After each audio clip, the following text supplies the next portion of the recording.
I remember that morning so clearly. The air in the kitchen was thick with the smell of coffee and something else.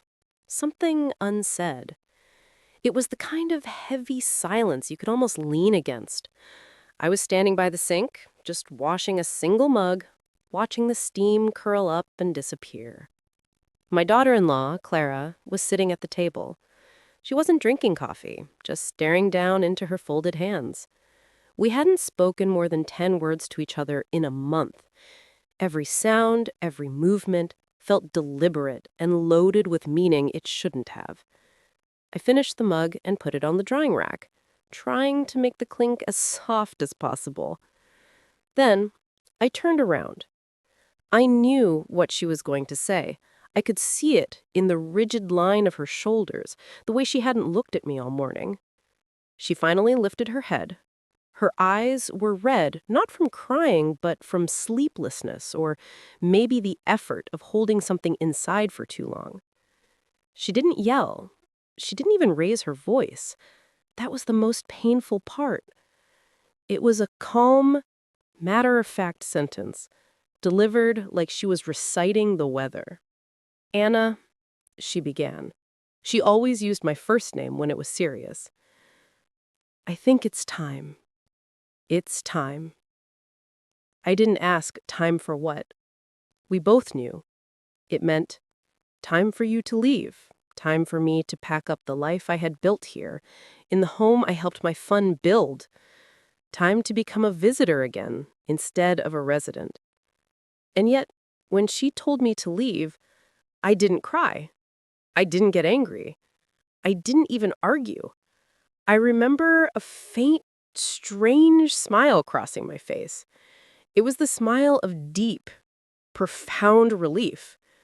Relief that the waiting was over, that the suffocating silence was finally broken. I just nodded slowly. "Yes, Clara," I said. My voice was quiet, steady. "I think you're right.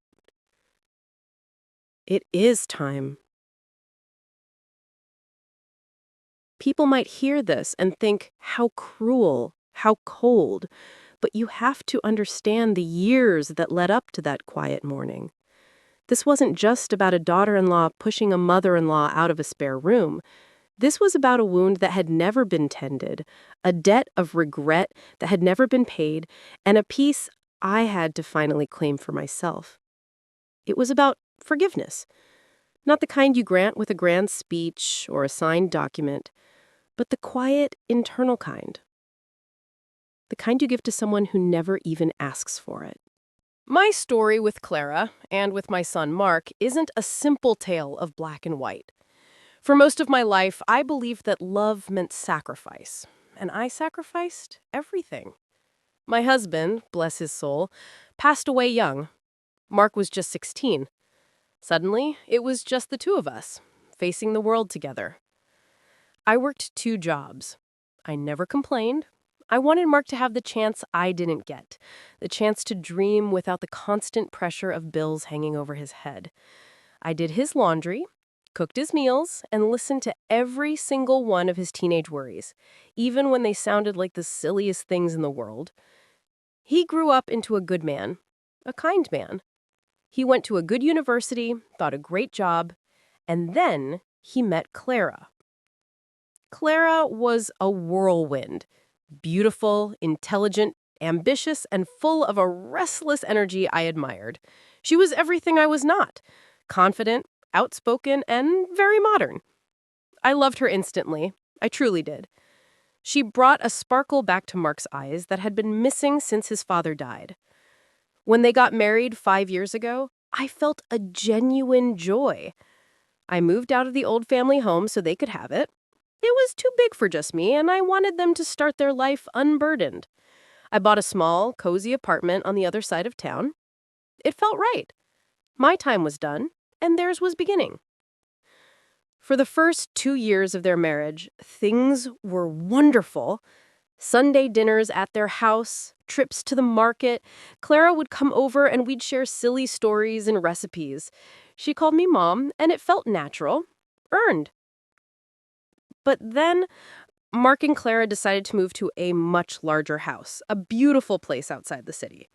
It was the house where I ended up living, the one where the painful conversation happened. They bought it because they were planning for the future, a future that included grandchildren. Then the economy shifted. Mark lost a significant portion of his savings in a bad investment. Not his fault, just bad luck. And soon after, Clara's mother fell very ill. Suddenly, they were under incredible financial and emotional strain. The new, big house felt like a weight, not a dream. They were struggling, truly struggling. Mark tried to hide it from me, but I'm his mother. I see the shadows under his eyes. I went to them and offered help. Not just financial, which I could only give a little of, but physical. Why don't I sell my apartment? I suggested. I can give you the money to stabilize things, and I can move into your spare room. I can help with the house, manage the bills, and you can focus on work and your mother. It felt like the natural motherly thing to do. Sacrifice, help, support. Mark resisted at first. He hated the idea of me giving up my independence. But Clara, she hugged me tightly and cried into my shoulder, "Oh, Mom, thank you. You're saving us." So I sold my apartment. I gave them the money. I packed my life into a few boxes and moved into their spacious, but ultimately temporary, guest room. I thought this was the highest form of love, a mother merging her life into her child to keep them safe. I thought I was giving them security. I didn't realize I was giving up my voice. The first few months were just like the old days. I cooked, I cleaned, I paid for groceries with the residual money from the sale of my apartment, making sure they didn't have to think about the small things. I gave them space when they needed it and advice when they asked. But slowly, something began to change. It started with the small things.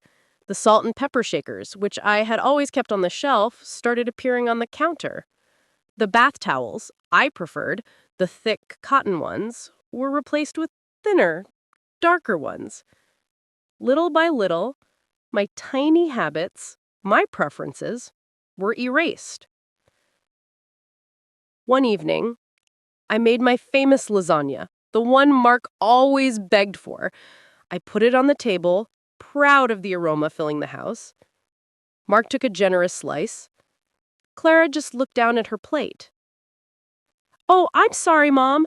I just can't do all the cheese anymore. We're trying to eat cleaner." She stood up and made herself a salad. It was a perfectly polite moment, but it felt like a door closing. She wasn't criticizing my food, but she was creating a boundary around the simple, traditional way I love to care for them.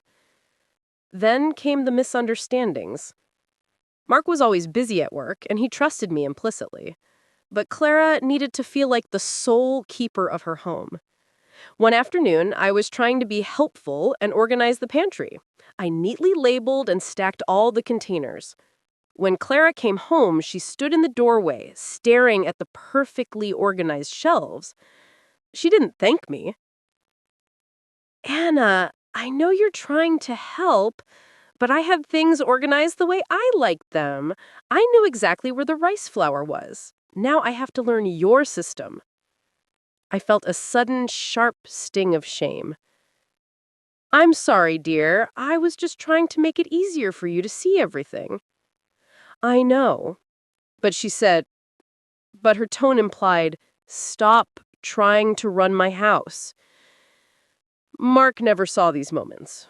When he was home, Clara was warm and attentive to him and polite, if distant to me. The friction only happened when it was just the two of us, like a silent, invisible battle fought over the placement of kitchen spoons and the temperature of the thermostat. I started walking on eggshells. I stayed in my room more and more. My room, which I had originally seen as a temporary sanctuary, was beginning to feel like a prison. I would listen to the sounds of their life, their laughter, their quiet conversations, through the closed door, and feel utterly and completely alone. I was sacrificing, but the sacrifice was not making anyone happy. Not them, and certainly not me. I was pouring my love into a situation where it was no longer seen as a gift, but as an intrusion. I needed to talk to Mark. I needed him to understand. But every time I thought about bringing it up, I would picture his tired face, the burden of their debt, and the stress of his work. He had enough to carry. I couldn't add the weight of his mother's fragile feelings to his shoulders. So, I did what I always did. I buried it. I smiled. I kept cleaning the kitchen the way Clara liked it. I started cooking my simple, bland meals just for myself, quietly, when they weren't around. I retreated. I kept waiting for the day Clara would say, "Thank you, Mom. We couldn't have done this without you." But that day never came. Instead, the emotional distance grew, stretching taut between us, until that quiet morning when she finally said, "I think it's time." The slow erosion of trust is far more damaging than any sudden explosion.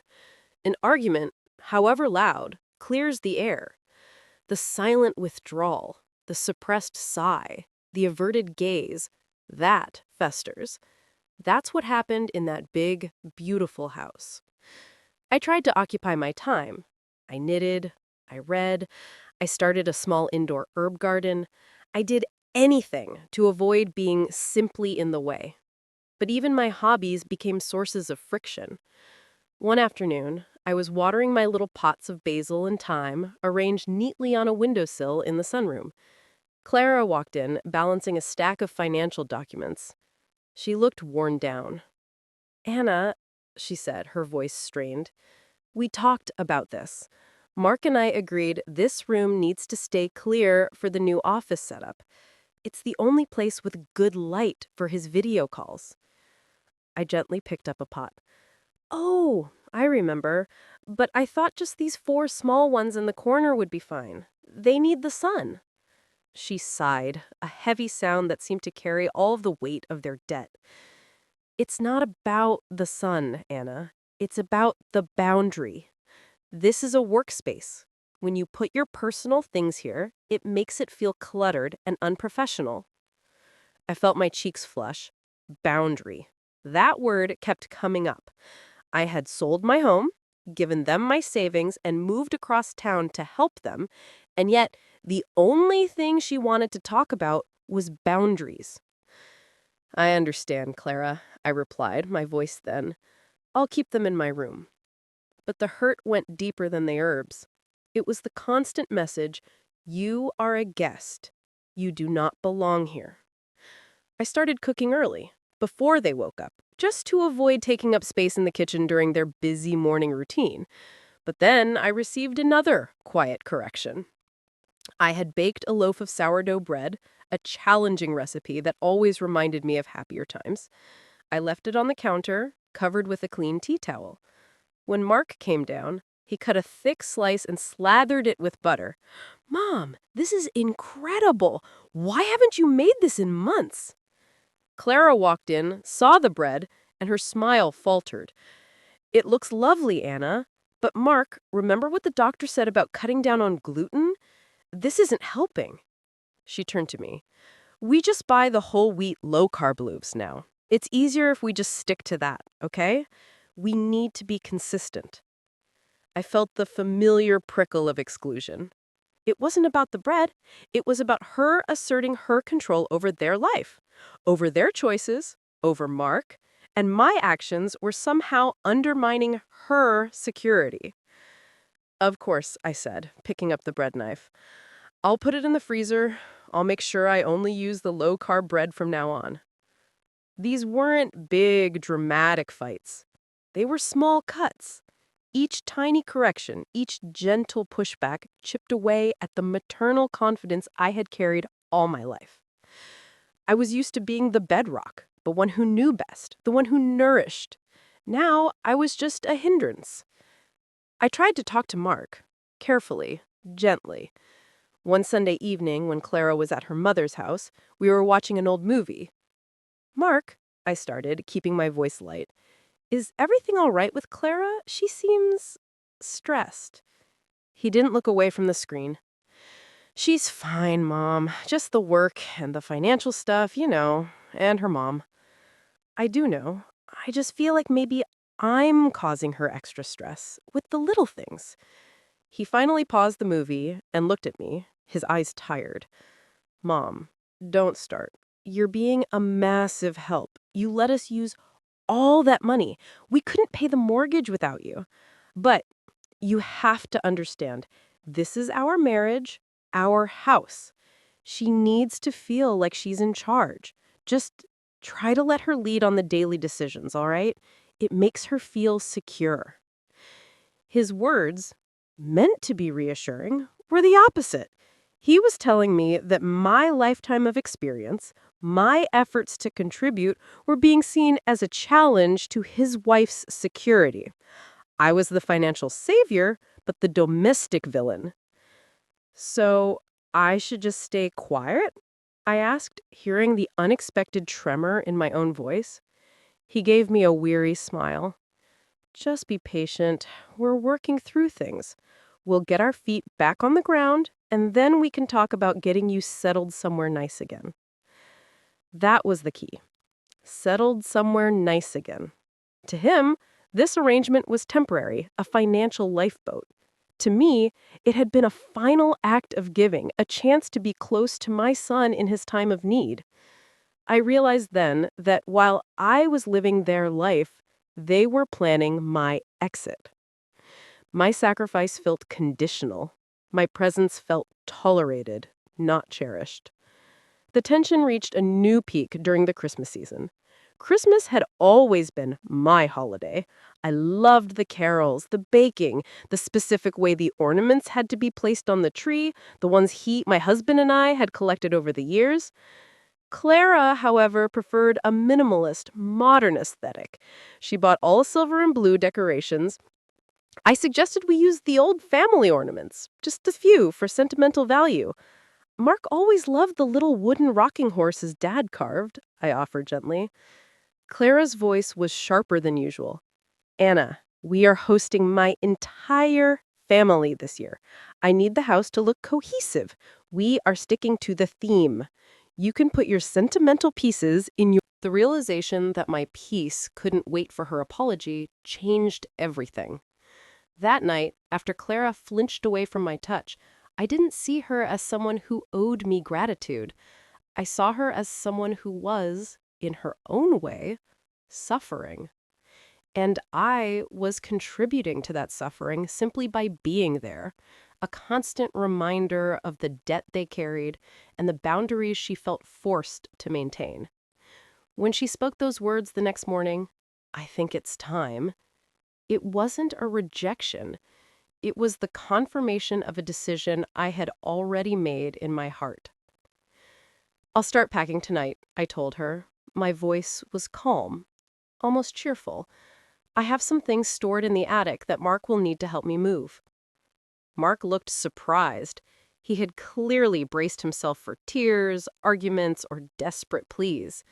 When he saw my acceptance, her rigid posture softened slightly. "Thank you, Anna," she murmured. It was the first genuine acknowledgement I had received in months, though it wasn't an apology for the pain. It was thanks for making her difficult job easy. "You don't have to thank me, dear," I said, and this was the truth. It was the right choice for all of us. I need to be somewhere that feels like mine again.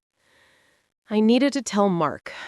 That evening, I cornered him in the garage where he was working on a small repair job. "Mark, I'm moving out," I stated simply. He dropped his wrench. "What? Mom, what are you talking about? Did Clara say something?" His face immediately clouded with distress, anticipating a huge family fight. "No, no, darling. Clara and I agreed. We had a very grown-up conversation this morning." I reached out and put my hand on his arm. This has nothing to do with fighting, Mark. This is about me. I miss my privacy. I miss making my own schedule. I miss having a space that is wholly and completely my own, where I don't feel like I have to apologize for a pot of basil or an old photograph. He looked relieved that it wasn't a screaming match, but his eyes were still full of guilt. Mom, I'm so sorry. I know this hasn't been easy. We will pay you back every dime of the money you gave us, I promise. Stop, I insisted gently. Stop talking about the money. That money was my gift to you. You needed it. Consider it your father's inheritance coming early. It's gone. It's done. You don't owe me a thing, Mark. If you feel like you owe me, you'll never be truly free to live your life. This was the hardest part, releasing him from the guilt of the sacrifice. I had to forgive the debt, not just the hurt. The only thing I want you to give me, I continued, is a promise that you will take good care of your wife. She's under enormous pressure right now, Mark. She's exhausted. He nodded, looking utterly defeated. I know. I've been trying. I know you have. Now help me find a small apartment, a tiny, quiet place. And please, Mark, don't let Clara feel guilty about this. We both needed this change. He finally hugged me. It was a long, tight hug, filled with years of unacknowledged stress and unspoken gratitude. It was in that embrace that I felt the final piece of the resentment break away. I realized that my son hadn't excluded me. He had simply been caught between two women, and he was too exhausted and burdened to mediate. He was just trying to survive. The next 2 weeks were the most peaceful weeks I had spent in that house. Knowing I was leaving gave me strength. It gave me back my identity. I packed slowly. I didn't rush. I didn't throw things away in a fit of bitterness. I treated each item with respect, acknowledging the memory it carried, and then placing it neatly into a box, ready for a new, cleaner chapter. Clara kept her distance, but the tension was gone. She would knock softly on my door, bringing me a cup of tea. She didn't stay to talk, but she didn't run away either. These small gestures were her own silent acknowledgments, her own wordless attempts at peace. One afternoon, I came across an old laminated poem I had given Mark when he was a teenager. It was a silly, earnest thing about unconditional love. I kept it in a drawer. Clara walked in, holding a fresh sheet set. I thought I'd wash these before you leave, Anna, just so you have something clean for your new place. She sawed a poem in my hand. Oh, I remember that, she said softly, picking up the corner. Mark keeps saying he needs to frame it. I smiled. It's very cheesy, isn't it? It's sweet, she corrected me. She held the poem for a moment, and then her eyes found mine. For the first time since I moved in, she looked at me without any reservation or fear. Anna, she started, her voice barely a whisper. I feel terrible about this, about how things turned out. I know you sacrificed so much for us. This was it, the moment I had unconsciously waited for. But now that it was here, I didn't need the apology. I didn't need the admission of guilt. I just needed to close the door gently. I reached out and placed my hand over hers, holding the poem between us. Clara, I said very calmly, you are under immense pressure. Losing your mother, the financial worries. You have been under attack, my dear. And when you're under attack, you build up walls. I just so happened to be on the wrong side of that wall. I paused, letting her absorb that. She looked away, a tear finally escaping and tracing a path down her cheek. I know you never said sorry, but I forgave you a long time ago. The moment I realized that your actions were driven by fear, not malice, the pain went away. Don't burden yourself with guilt for me. Just focus on your life, your husband, and your happiness. That's the only apology I need." She didn't manage a full sentence. She just nodded, her jaw trembling, and squeezed my hand tightly. It was a silent admission of sorrow, of relief, and perhaps of respect. Mark found me a beautiful small place, just a one-bedroom with a balcony big enough for my herb garden. It was mine. On the day I moved out, Mark was frantic, trying to lift every box. Clara was quiet. As I walked out the front door, the very door I had walked through as a savior and then as a ghost, I stopped. I turned back. Clara was standing in the doorway. She was holding my old, chipped enamel teapot, the one she had banished from the kitchen months ago. She held it out to me. "I found this in the back of the cupboard. I know it's your favorite." I took the teapot. It was a simple, small gesture, but it meant she had remembered something about me that wasn't about the friction. "Thank you, dear," I said, genuinely warm. "Come back for dinner soon." She finally managed a small, tentative smile. "I will," I promised, "but only when I invite myself." The drive to my new apartment felt like driving out from a long, confusing fog. I was free. Free from the obligation to be grateful, and free from the obligation to be needed. My new home is small, but it's entirely mine. I put my old rocking horse ornament on the mantle, right next to my basil pot. I listen to the silence when I want to, and I turn up the music when I choose to. Mark and Clara visit often now. They come to my table. Clara still makes her low-carb meals, and I still make my lasagna. But we laugh about it now. The tension is gone because the expectations are gone. I am their mother and mother-in-law again, not their financial and domestic burden. I look back at that whole painful period, and I realize the biggest lesson: true forgiveness is not waiting for an apology. It is releasing the other person from the debt of your pain. Clara never said the words, but the peace and space we created were better than any verbal apology. By letting go of the expectation, I didn't just save my relationship with my son and his wife, I saved myself. I finally proved that my worth wasn't tied to my usefulness in someone else's house. My worth was just in my own quiet strength here, in my own little corner of the world.